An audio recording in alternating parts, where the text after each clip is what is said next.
Bonjour les enfants. Vous connaissez Chapiou maintenant. C'est un petit chat très particulier. Il n'a pas de pattes, mais ça ne l'empêche pas de vivre de belles aventures. Avec sa jolie fourrure blanche et orange et son collier bleu décoré de poissons, il aime découvrir le monde et surtout s'amuser avec ses amis. Et aujourd'hui, Chapiou va vivre une drôle d'expérience. Le soleil brille, mais soudain, une pluie d'été arrive. Alors, que faire quand il pleut? Se cacher? Ou bien s'amuser quand même? C'était une chaude journée d'été. Le soleil brillait haut dans le ciel et l'air sentait bon les fleurs sauvages. Chapiou roulait joyeusement sur le chemin du parc. Son collier bleu cliquetait doucement. Aujourd'hui, il avait rendez-vous avec Zoé, Léon et Milo pour jouer. Ils s'étaient donné rendez-vous près du grand chêne. Zoé arriva la première, son petit chapeau jaune sur la tête. Léon portait une pomme entre ses pattes. Et Milo bondissait d'une branche à l'autre, plein d'énergie. « Quelle belle journée !» dit Zoé. « On va bien s'amuser !» ajouta Milo en riant. Mais soudain, un nuage gris apparut dans le ciel, puis un autre, et encore un autre.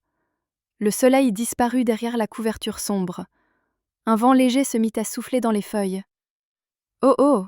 dit Léon d'une voix inquiète. « Je crois qu'il va pleuvoir. » Et en effet, quelques gouttes tombèrent sur le sol, puis d'autres, et bientôt, une vraie pluie d'été commença à tomber. Ploc, ploc, ploc. Les gouttes faisaient de la musique en tombant dans les flaques. « Vite !» s'écria Zoé, « il faut se mettre à l'abri. » Tous coururent se réfugier sous le grand chêne. Les branches épaisses les protégeaient un peu, mais pas complètement. Chapiou regarda autour de lui. Il n'avait jamais vraiment joué sous la pluie. Il trouvait ça étrange, mais aussi amusant. « Et si on sortait quand même ?» proposa-t-il. « Mais on va être trempé, » répondit Léon, en rentrant la tête dans ses piquants. « Et alors ?» dit Milo avec un grand sourire. « Ça peut être rigolo. » Zoé hésita un instant, puis hocha la tête. « D'accord, allons-y. » Alors les 4 amis sortirent de sous l'arbre. La pluie tombait doucement, pas trop forte. Le sol brillait et l'air sentait frais et pur. Chapiou glissa un peu dans l'herbe mouillée et cela le fit éclater de rire. Zoé leva son visage vers le ciel, sentant les gouttes tomber sur sa carapace. Léon découvrait qu'il pouvait faire des petits éclaboussures en sautant dans les flaques. Et Milo bondissait partout, les poils hérissés, mais heureux. « Regardez-moi !» cria-t-il en faisant un grand saut dans une mare d'eau. « Splash !» Les autres rirent si fort que des oiseaux s'envolèrent des branches voisines. Ils se mirent à inventer des jeux, un concours d'éclaboussures, des courses dans l'herbe mouillée, et même un moment où ils essayèrent d'attraper les gouttes de pluie avec leurs bouches grandes ouvertes. Chapiou riait tellement que ses moustaches collaient à son visage. Après un long moment, la pluie commença à s'arrêter. Le soleil réapparut derrière les nuages, et tout le parc se mit à briller. Les flaques reflétaient la lumière comme de petits miroirs. Les fleurs semblaient encore plus colorées, et l'air sentait incroyablement bon. Les 4 amis s'assirent dans l'herbe, trempés mais heureux.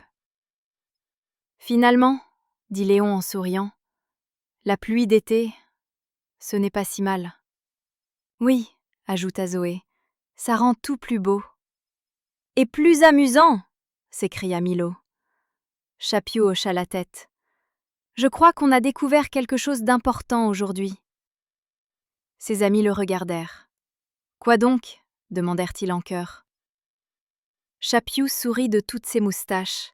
« Même quand il pleut, on peut toujours trouver une raison de s'amuser. » Les 4 amis rirent ensemble, et dans le ciel, un bel arc-en-ciel apparut, comme un cadeau pour terminer leur aventure. Et voilà les enfants, l'aventure de Chapiou est terminée pour aujourd'hui. Mais si vous avez aimé passer du temps avec lui, vous pouvez retrouver encore plein d'autres histoires dans la playlist spéciale de Chapiou. Chaque aventure est différente, pleine de rires, de découvertes et de tendresse. Alors n'hésitez pas à aller découvrir et écouter la suite et accompagner Chapiou dans toutes ses jolies aventures. À très bientôt les petits amis, et gros ronron de la part de Chapiou.